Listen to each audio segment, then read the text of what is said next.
श्रीगुरुभ्यो नमः। हरि ओम। श्री महागणाधिपतये नमः। श्री महासरस्वत्यै नमः। श्रीगुरुभ्यो नमः। हरि ओम। रामगुणाभिराम रघुराम पराक्रम भीम जानकी राम प्रपन्न राम बुधरंजित नाम सुधाम राम श्रीराम दुरंत दुर्भर विराम निष्काम यतंसु भक्ति मनसा गुरुपादमुलाश्रयं पुमा मुदमुन पारिजात तरुमूलमुనందు అతి సూక్ష్మరూపుడై హృది రఘువీరునామమును ఎప్పుడు చెప్పెను చుచు రామ భక్తులను బదలక బ్రోచుచుండు ఘనువాయుతనూజుని తీసిరాదు నీయదను దళమూర్చి భక్తి కుమతి గురుపాదములాశ్రయింపు. మా పరిస్థితులన్నీ మారిపోయినాయి. మరి యుద్ధాలు, కుట్రలు, కుతంత్రాలు, కుటుంబంలో కలహాలు, భార్యాభర్తల కలహాలు, తండ్రి బిడ్డల కలహాలు, మరి చేసే ఉద్యోగం చోట కలహాలు, దేశ విదేశాల్లో యుద్ధాలు, ఇట్లా రకరకాలుగా వస్తూ ఉన్నాయి. ఇట్లా ఉంటూ ఉంటే ఎవరికి వాళ్ళు ఏమనుకుంటున్నారు, నా జాతకం బాగాలేదు, నాకు ఎప్పుడు ఈ బాధలు పోతాయి, నా జాతకం ఏమిటి అని ప్రతి వాళ్ళు కూడా జాతకాలు అడుగుతున్నారు, చెబుతున్నాం. ఎన్ని చెప్పినా బాధలు పెరుగుతున్నాయి. ఈ బాధలు ఎందుకు వస్తున్నాయి, ఎట్లా వస్తున్నాయి అనేది నేను ముందుగానే జనవరి నెలలోనే చెప్పాను. ముందు చాలా ఘోరాతి ఘోరాలు రాబోతున్నాయి. షడ్గ్రహ కూటమి రాబోతోంది. దీనివల్ల చాలా సమస్యలు వస్తాయి. ఈ సంవత్సరం పాపగ్రహాల యొక్క అధికారం ఎక్కువగా ఉన్నది. అందరూ ఇబ్బందులు పడతారు, జాగ్రత్త పడండి అని నేను ముందుగా చెబితే, మాస ఫలాలు చెప్పమంటే ఎందుకయ్యా ఇదంతా చెబుతావు, మాకు అవసరమైంది చెప్పు, ఇవన్నీ ఎవరికి కావాలి అని కొంతమంది నాకు ఫోన్ చేశారు. ఇప్పుడు నేను చెప్పేది ఏమిటంటే, మంచి అనేది చెబుతాం కానీ చెడు అనేది మాత్రం చెప్పం. చెడు ఉంటే దాన్ని పోగొట్టుకునే మార్గం చెబుతాం కానీ చెడు వచ్చే మార్గం చెప్పం. దాన్ని వికటంగా కొంతమంది మాట్లాడారు. సరే, నాకు అనవసరం లేని పంచాంగంలో ఎవరి రాసులు ఎట్లా ఉన్నాయి ఇవి చెప్పాను. ఎన్ని చేసినా, జాతకాలు చూసినా, జాతకాల్లో దానికి తగినటువంటి దోషాల కోసం పూజలు చేసినా కష్టాలు మాత్రం పోవట్లే. ఇది ఎందుకు కష్టాలు వస్తున్నాయి అంటే, ఒక్క ఉదాహరణ చెబుతా. మనకు వచ్చేది నెలకు ఒక 50,000 వస్తుంది అనుకోండి. ఒక నెలలో 2 లక్షల రూపాయలు అప్పు తెచ్చి ఖర్చు పెట్టాం. అప్పుడు ఈ 2 లక్షల రూపాయలు కొన్ని నెలలు తీరిస్తే కానీ సంవత్సరాలకు కూడా తీరుస్తామో లేదో అర్థం కాదు. అట్లా ఇబ్బంది పడటం సహజమేగా. అదేవిధంగా విదేశాల్లో యుద్ధాలు వచ్చినాయి. ఆ యుద్ధాలు వచ్చినప్పుడు ఏమైంది, విపరీతమైన ఖర్చు వచ్చింది. అన్ని దేశాలు సహకారం చేసినాయి. అందువల్ల ప్రతి వస్తువు మీద విపరీతమైన రేట్లు పెరిగినాయి. ఈ రేట్లు పెరిగితే అందరికీ అది అవసరం, ఇబ్బంది అయింది. ఇప్పుడు గ్యాస్ పెరుగుతోంది, అట్లాగే పెట్రోల్ పెరుగుతోంది, డీజిల్ పెరుగుతోంది, మరి కరెంటు బండ్లు వచ్చినాయి, కరెంటు కూడా పెరుగుతోంది. ఇది నిత్యావసర వస్తువుల్లో మరి ఏ వస్తువు మన ఇంటికి చేరాలన్నా, ఎక్కడ పండిన పంట అక్కడే తింటారు కదా, ఇంకో చోటి పోవాలి. అవి రావాలంటే లగేజీ ఖర్చులు ఉన్నాయి. ఇట్లా ప్రతి వస్తువు పెరిగింది.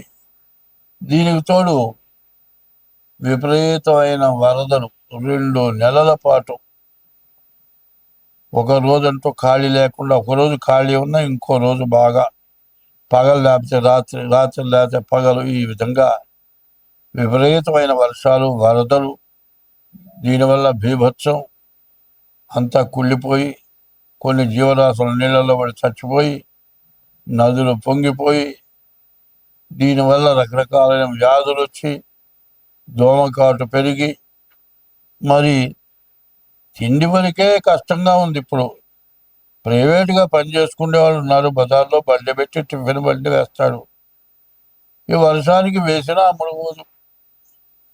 అమ్ముడు పోతేనే అసలు కూడా జాలదు, మొత్తం అమ్ముడు పోవట్లేదు, మొత్తం దిబ్బలా బారేసుకుంటున్నారు. ఇట్లా కొంత నష్టం జరుగుతుంది కాదండి.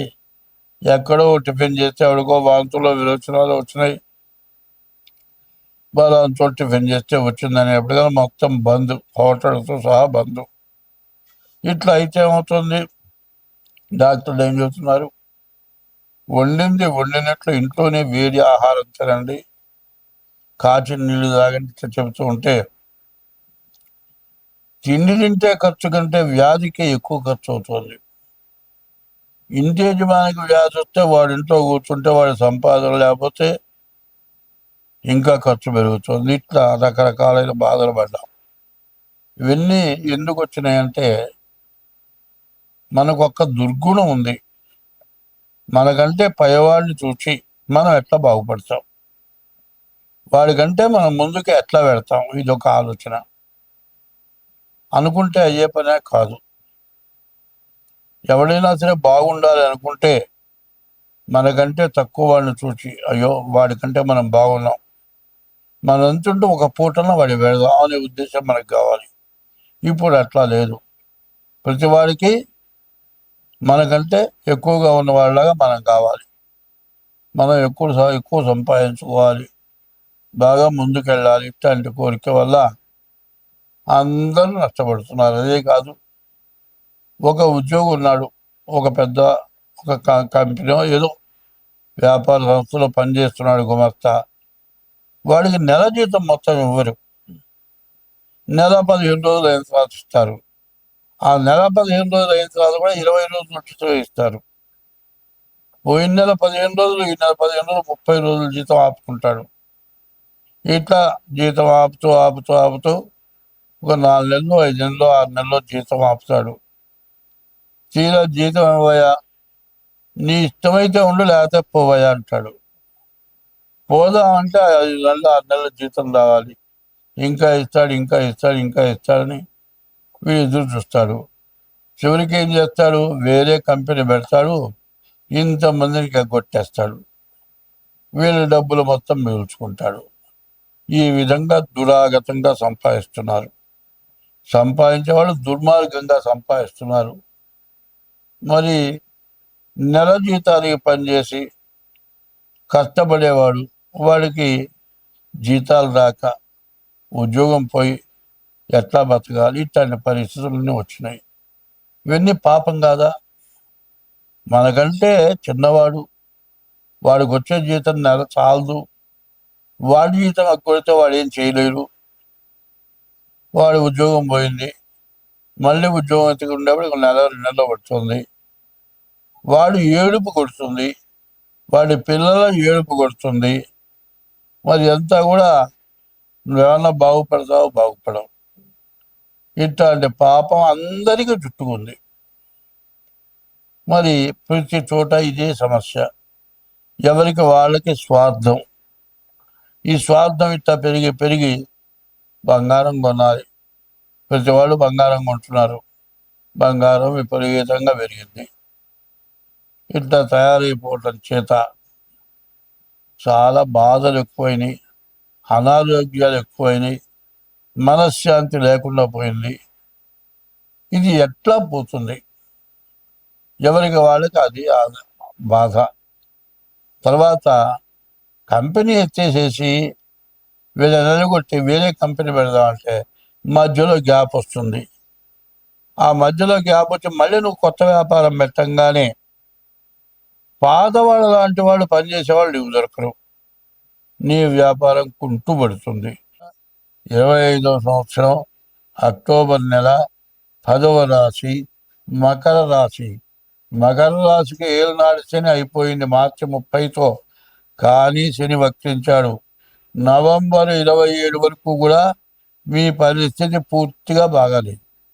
ఈ మకర రాశి వాళ్ళు నమ్మి ఎవరైనా ఏళ్ళనాడు శని అయిపోయిందయా నీ బాధలు పోయినాయి అంటే నమ్మబాకండి. నమ్మారంటే మీరు పనికి రాకుండా పోతారు. ఒళ్ళు దగ్గర పెట్టుకొని ఇంట్లో కూర్చొని గంజి దాగి బతికినా పర్వాలే, మంచినీళ్ళు దాగి బతికినా పర్వాలే. కొత్త సంపాదన కోసం కొత్త వ్యాపారాల కోసం పోవద్దు. అట్లా పోయినట్లయితే మీ పరిస్థితిని బాగు చేసేవాడు ఎవ్వడూ లేడు. అందువల్ల మీరు ఎంత జాగ్రత్తగా ఉంటే అంత మంచిది. కాబట్టి మీకు చెప్పదగింది ఏమీ కనపడలే ఈ రాశి వాళ్ళకి. ఈ రాశి వాళ్ళు శనికి జపం చేయించుకోండి, గురువుకి జపం చేయించుకోండి. భార్యాభర్తలకు కూడా విరోధాలు వచ్చే పరిస్థితులు కనబడుతున్నాయి.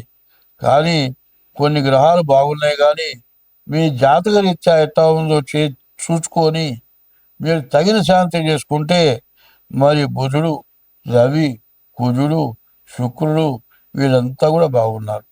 ఈ బాగున్న వాళ్ళు మీకు ఉపయోగపడాలి అనుకునేటట్లయితే మీరు మాత్రం జాతక రీత్యా ఏముందో చూసుకొని శాంతి చేయించుకోండి. మీరు తెగ సంపాదిస్తారు ఈ నెలలో. స్వస్తి.